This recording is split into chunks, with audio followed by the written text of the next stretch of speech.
제가 오늘 소개시켜드릴 친구는요, 그 양악수술하는 환자분들 중에서도 우리가 기능적인 문제, 미용적인 목적으로 이제 하는 분들이 흔히 다들 알고 계실 텐데, 다른 이유 때문에 양악수술을 하시는 분들도 가끔 계실 수가 있어요. 지금 이 영상을 보고 계시는 여러분도 경우에 따라서는 턱 교정수술, 양악수술 이런 것들이 필요하실 수도 있는 상황이 있을 수도 있습니다. 오늘 소개시켜드릴 친구는 바로 이분입니다.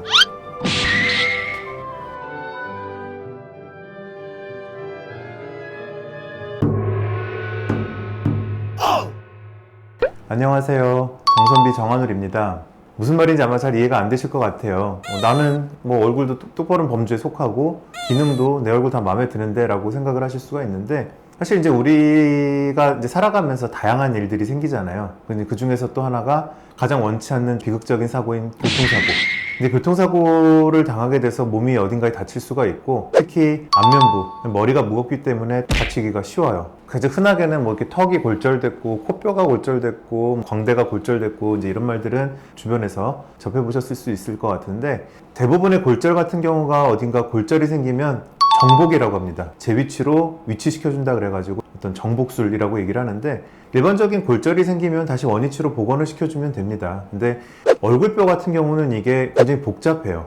이게 어떤 뭐 나무젓가락이 부러져서 다시 맞추는 이런 거라기보다 3차원적으로 뭐 이제 안구, 눈, 코, 치아, 관절, 그러니까 이런 것들이 복합적으로 골절이 되게 되면, 우리 계란을 생각하시면 쉬워요.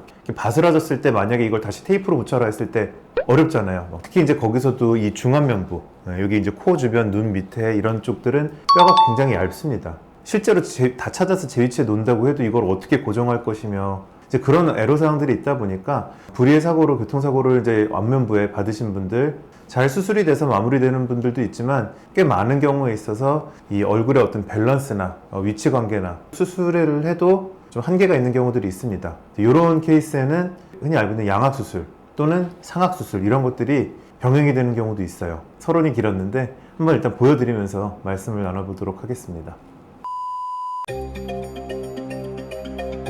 보이시나요? 자, 옆으로는 이렇게 되어 있으시고요.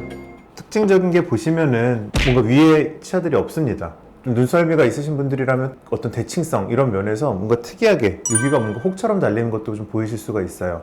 여기 보면은 뭔가 튀어나왔죠, 반대쪽보다. 이제 그런 것도 보이고, 여기도 구멍이 보이는데 여기는 뭔가 좀 크게 보이는 이런 것들도 보이고, 그 다음에 또 이제 옆에서 보시면 우리가 이제 흔히 턱이 나온 사람들, 뭐 주걱턱이라고 표현을 하는데, 턱이 나온 사람들처럼 뭔가 아래턱이 좀 나온 양상으로 보입니다. 그리고 아마 자세히 보이시진 않는데, 우리 수술할 때 쓰이는 고정핀으로 추정되는 그런 울퉁불퉁한 부분들이 있어요. 표시를 해드려 볼게요.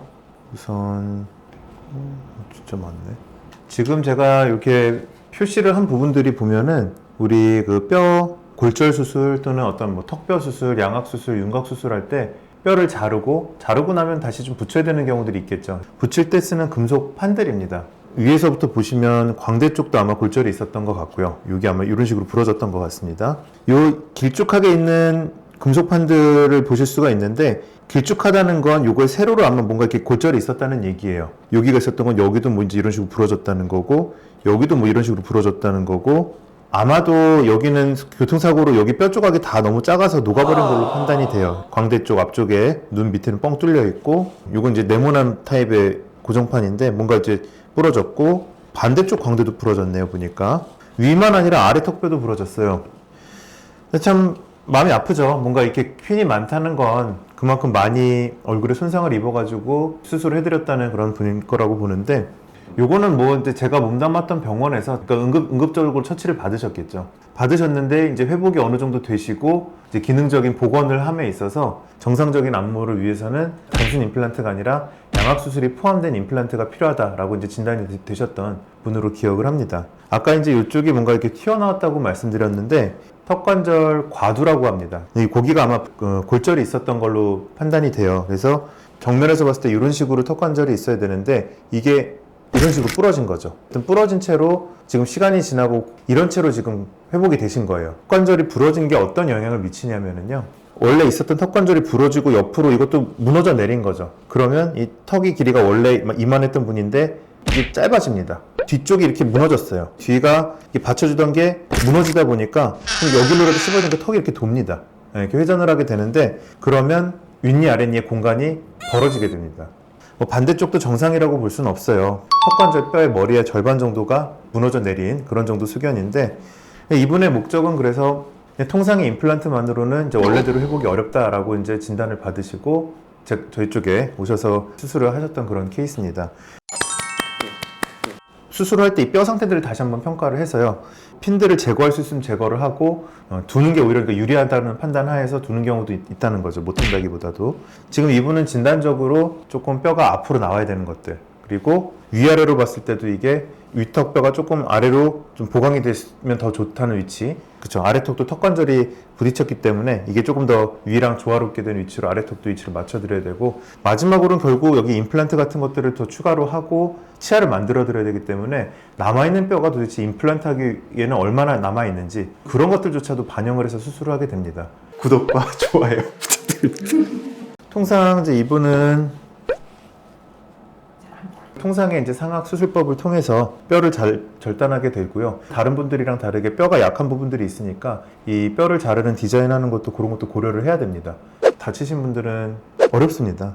옆에서 봤을 때는 이런 식으로 위턱뼈를 앞으로 좀 전진을 시키고 수직 고경이라고 하는데 길이도 늘어나는 방향으로, 아래턱은 이제 그 위턱 위치가 맞춰지면 그거에 맞춰서 뼈를 절단을 하고, 그 IVS로라고 하는 하악 수술의 한 방법, 그런 하악 수술법을 통해서 이 입이 앞니가 벌어진 것들 위아래 밸런스를 맞추기 위해서 수술을 했었고요. 그래서 오늘은 조금 특별한 상황의 그런 양악 수술 케이스인 친구 모형을 좀 보여드렸고요. 이제 나는 뭐 얼굴이 정상이다 하더라도 이런 불의의 사고 같은 걸로도 구강암갑면외과의 수술이 필요하실 수가 있고, 그 양악 수술이라고 알려져 있는 턱교정 수술조차도 재건이나 어떤 기능 회복, 복원 이런 데도 이제 얼마든지 쓰일 수가 있기 때문에 아까 처음에 말씀드린 대로 여러분들도 좀 어떤 상황이 된다면 이런 수술을 받아야 되실 수도 있으니까 참고로 이제 그런 것들도 있다라는 것들을 이해하셨으면 좋겠고요. 물론 이런 일로 저를 만나지 않았으면 하는 바람입니다. 뭐 좋은 일로 만나야 될 테니까 이런 사고들 없으시도록 모두 안전에 유의를 하시고요. 만약 본인이 이런 유사한 상황이 있다거나 주변에 이런 분들이 계시다면은 지금은 디지털로 얼마든지 더 좋은 수술들이 많이 지금 발달이 돼 있습니다. 수술 기법이나 이런 분석 기법들도 혹시라도 이제 이런 분들이 계시다면은 또 얼마든지 도움을 드릴 수 있지 않을까 싶습니다. 네, 지금까지 정선비 정한울이었습니다. 영상이 도움이 되셨다면 구독과 좋아요 부탁드릴게요. 감사합니다.